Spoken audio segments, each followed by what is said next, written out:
Assalamualaikum warahmatullahi wabarakatuh. Perkenalkan, nama saya Sinta Permatasari dengan NPM 22411045 dari kelas Manajemen 22A. Saya di sini akan menjelaskan materi mengenai rumus dan perhitungan rasio keuangan.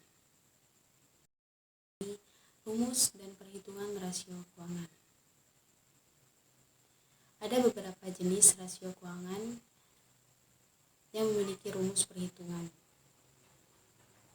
Yang pertama ada rasio likuiditas. Yang kedua ada rasio leverage. Yang ketiga ada rasio aktivitas. Yang keempat ada rasio probabilitas. Yang kelima ada rasio pertumbuhan. Dan yang terakhir ada rasio nilai pasar.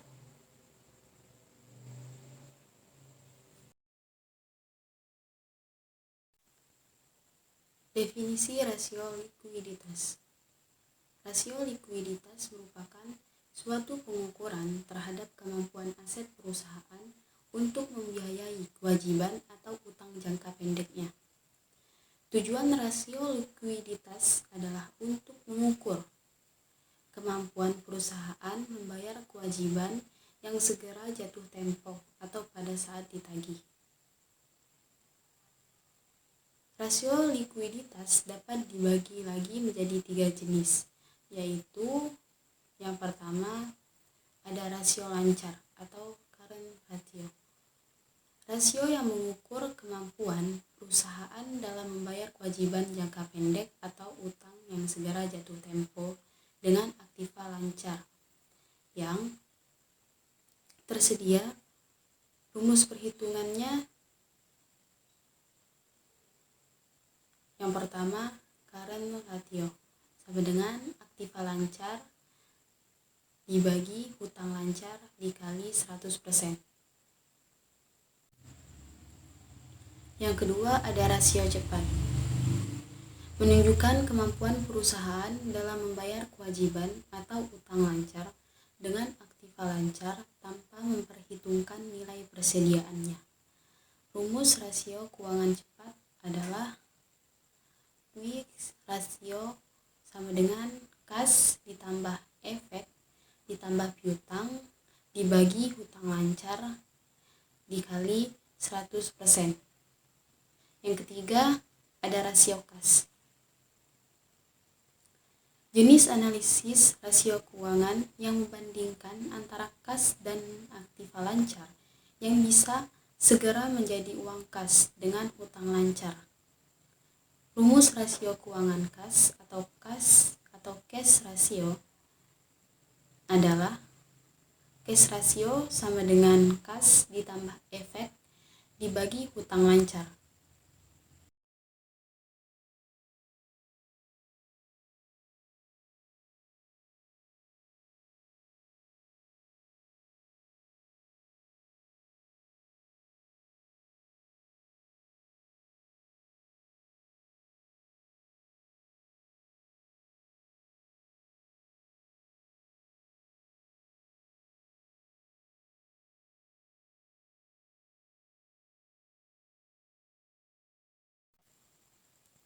Definisi rasio leverage dilansir dari buku analisis laporan keuangan 2017 Kasmir.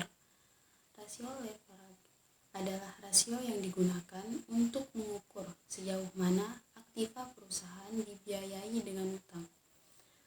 Artinya, besarnya jumlah hutang yang digunakan perusahaan untuk membiayai kegiatan usahanya jika dibandingkan dengan menggunakan modal sendiri. Jenis-jenis leverage ratio yaitu yang pertama ada debt to asset ratio atau DAR. Rasio utang terhadap aset umumnya juga biasa disebut rasio utang. Ini digunakan untuk mengukur kemampuan perusahaan dalam membeli aset menggunakan utang. Rumus DAR sama dengan total debt total asset. Debt to equity ratio atau DER atau rasio utang terhadap ekuitas, yaitu rasio proporsi relatif antara ekuitas dan utang yang ditujukan untuk membiayai operasional atau aset perusahaan.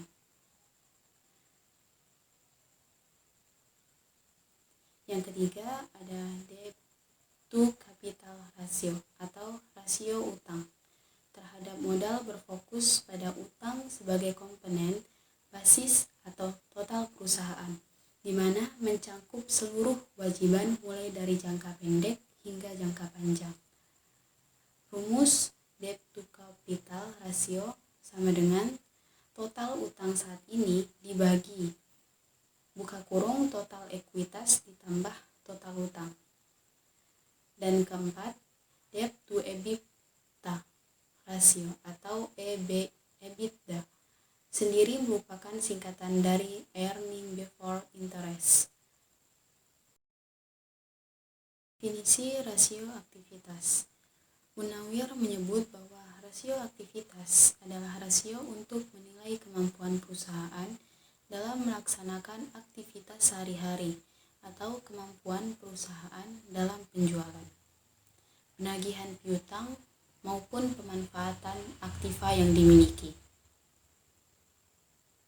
Analisis rasio aktivitas yang tepat dan cermat terhadap persediaan, piutang, dan aset tetap mampu menjadi bahan evaluasi terkait efisiensi bisnis. Rasio tersebut juga bermanfaat untuk membandingkan kinerja perusahaan sesuai dengan tren dari periode tertentu dengan periode lainnya pada analisis pernyataan horizontal. Ada berbagai jenis rasio aktivitas dan rumusnya. Yang pertama, ada perputaran aset lancar, sama dengan penjualan bersih dibagi aset lancar rata-rata. Yang kedua, ada penjualan menjadi modal kerja, sama dengan penjualan dibagi modal kerja rata-rata. Yang ketiga, ada perputaran piutang usaha, sama dengan penjualan bersih dibagi rata-rata piutang bersih. Definisi rasio probabilitas. Rasio probabilitas merupakan perbandingan untuk mengetahui kemampuan perusahaan dalam mendapatkan laba atau profit dari pendapatan terkait penjualan, aset, dan ekuitas atas dasar pengukuran tertentu.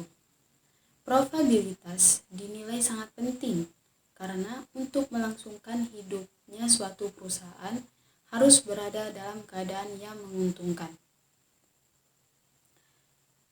Tanpa adanya keuntungan, sulit bagi perusahaan untuk menarik modal dari luar.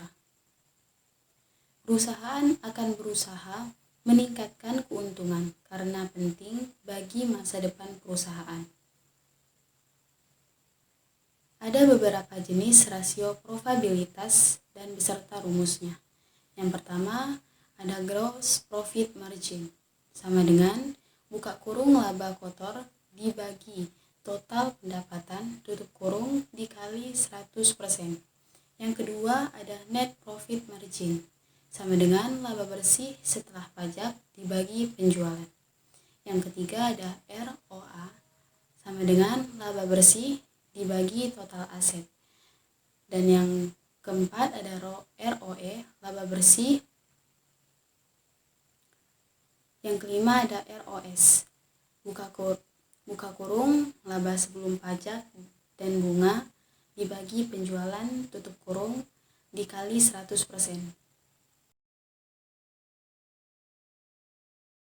Definisi rasio pertumbuhan. Rasio pertumbuhan merupakan rasio yang menunjukkan kemampuan perusahaan mempertahankan posisi ekonominya di tengah pertumbuhan ekonomi dan sektor usahanya seperti pertumbuhan penjualan, pertumbuhan laba bersih, pertumbuhan pendapatan per saham, dan pertumbuhan dividen per saham.